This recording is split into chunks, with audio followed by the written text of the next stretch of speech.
This is a tipping point moment as we watch right now the collapse of Western hegemony happening in real time. And we are digging our own graves, shovel by shovelful. And it's all intentional, thanks to President Biden and his deep state puppets.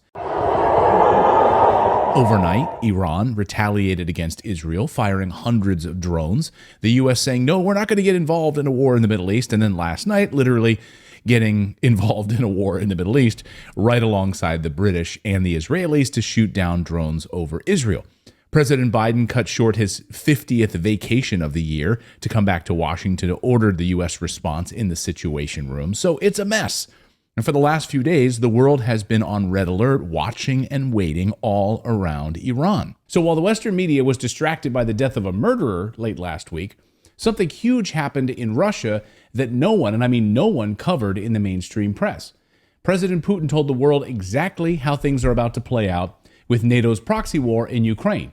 And buckle up, because it's a devastating blow to the United States, to NATO, and to Western power elites like World Economic Forum and Klaus Schwab, who wanted to use Ukraine as a staging ground for all of their tests, like 15-minute cities, digital IDs. That's all about to go up in smoke, and somewhere Klaus Schwab is crying. So we'll get there in a moment, but first, Western governments are going into lockdown mode right now over what's happening in the Middle East. Just a short time ago, President Biden told Iran, do not attack Israel. Then Iran fired back and sent a direct warning to the United States, do not interfere. We are warning you, stay out of it. Some big news just coming in. Iran has sent a message to the United States through the Arab countries, and I'm quoting from that. If you intervene in a conflict between us and Israel, we will attack American bases in the region. Of course, Biden got us directly involved like we knew he would. As U.S. Marine Scott Ritter told us on Friday, this is going to be big, and he was 100% correct. So there's going to be a retaliation. This is 100% certain. The question is, will this retaliation then escalate to general war? We know the United States doesn't want to fight a general war with Iran. The reason why the Obama administration signed off on the Iran nuclear deal in 2015 is that the only option we had, if we didn't capitulate on our terms regarding Iran's nuclear program, was a war that we could not win. Every president since Obama has recognized that we cannot win a war against Iran. So Scott was correct on that, and he tweeted just this morning, Ben Gurion Airport in Israel has resumed normal operations. There will be no Israeli response. This crisis is over. Meanwhile, all of Biden's meddling in the Middle East is pushing oil prices through the roof once again. Get ready to pay a crap ton in gas prices once again. Axios is calling it Biden's oil jeopardy. Why? Why is a liberal website calling it Biden's oil jeopardy? Because they can't pin this on Trump.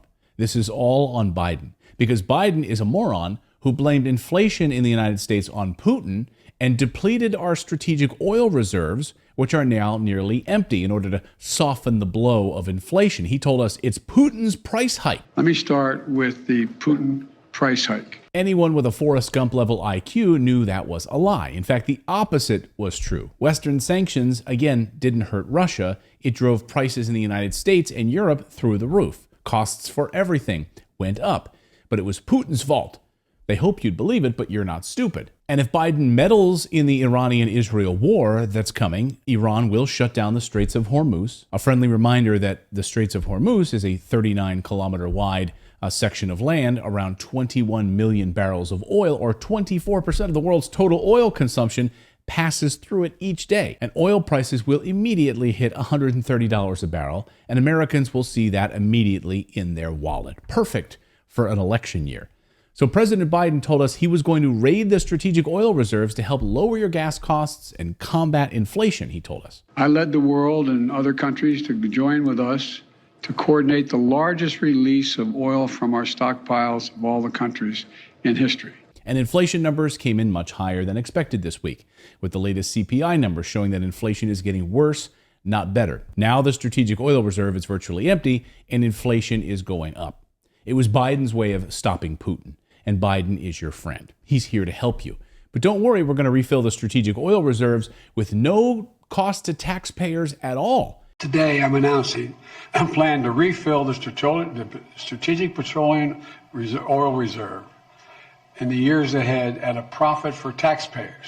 Today, the Biden administration announced that it's going to pull back its plans to refill the SPR, the Strategic Petroleum Reserve. You know, they drained that to try and bring gas prices down earlier. Well, they've been trying to fill it back up, but now it is way too expensive. But of course, it wasn't just Biden. The mainstream media told us that inflation is good for us and nothing to worry about. They were complicit. The inflation scare doesn't match reality, Forbes told us. Inflation looks bad now, but it's pretty much sticking to the script, CNBC told us. Why the inflation we're seeing now is a good thing. Only MSNBC could come up with a headline like that. And inflation is your fault, says The Atlantic. You stupid Americans! No wonder the world is dumping the US dollar. Bottom line is, gold has now entered a new multi-year bull market, and I'm making big moves on this, big moves on gold and silver right now. This is the highest an ounce of gold has ever been. Bank of America sees gold hitting $3,000 by 2025. UBS sees gold hitting $4,000. This is unprecedented what's happening right now. Of course, I told you this was coming months ago. We talked about it right here on the show. So let's be strategic about this. China and Russia are buying up as much gold as they can and preparing for the next stage. And this week, it all happened. Number one, Russia signed a brand new agreement with China. By the way, they did this while the U.S. Treasury Secretary was in Beijing. She was in town, Janet Yellen was, and Russia flies into China and signs a new agreement on security and the economy. Unbelievable. Now they have each other's back in case of attacks by NATO. This is the first real military alliance against NATO in years. Number two, they also signed an economic partnership to protect themselves against Western sanctions. But the biggest story is what happens next in Ukraine.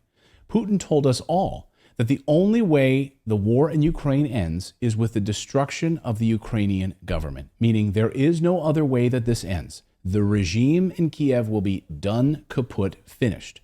Quoting Russia's message to the United Nations this week, quote, "This is how it will go down in history as an inhuman and hateful regime of terrorists and Nazis who betrayed the interest of their people and sacrificed it to their Western money and Zelensky and his closest circle."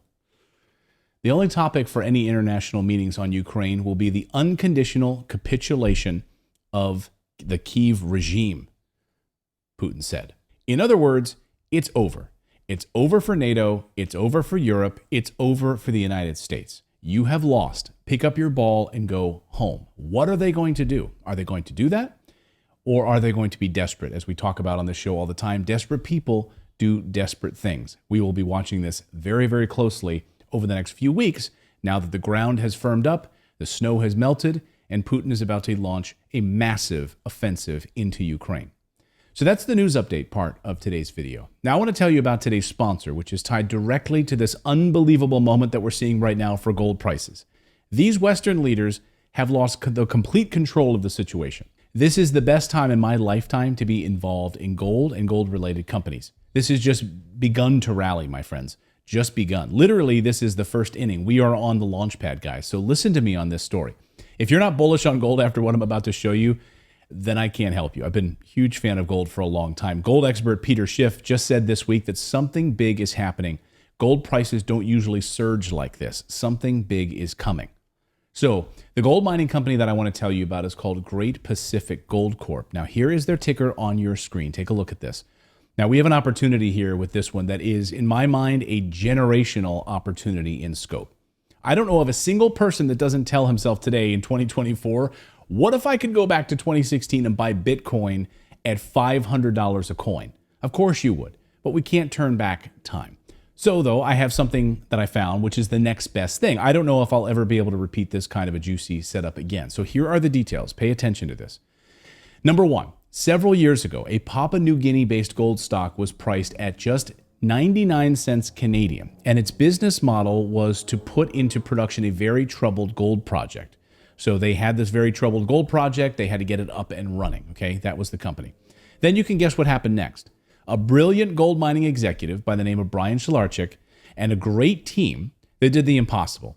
They took that company's share price 600% north, 600% increase to over $7 a share. Remember what I just said, it was at 99 cents. Now it's over $7 a share with a market cap of $1.5 billion. Now, Brian Solarczyk has just gone back to Papua New Guinea today for the second time in order to repeat and even outdo his original success in the country and acquire 3 new gold assets. Now, what's amazing is the geology of these new projects that he's working on. They present the same gold target types as the one that helped turn that 99-cent share price to a $7 share price during the bear market. A bear market, not a bull market, a bear market. So just get your juices flowing on what might happen now in a full-blown bull market, which is what we are hitting in, with gold now at an all-time high. Again, he took it from 99 cents to $7 a share in a bear market. Now, gold just hit an all-time high. So the company, again, Great Pacific Gold Corp., the company that Brian Solarczyk is currently building to surpass his first company, his first stint in Papua New Guinea, is still well below what institutional money has paid for their shares of it in the last financing round. I told you about this is like turning the clock back right now. This is potentially a portfolio-changing moment. Doing the exact same thing he was doing with that first company, but doing it all over again at a fraction of the cost in those share prices right now.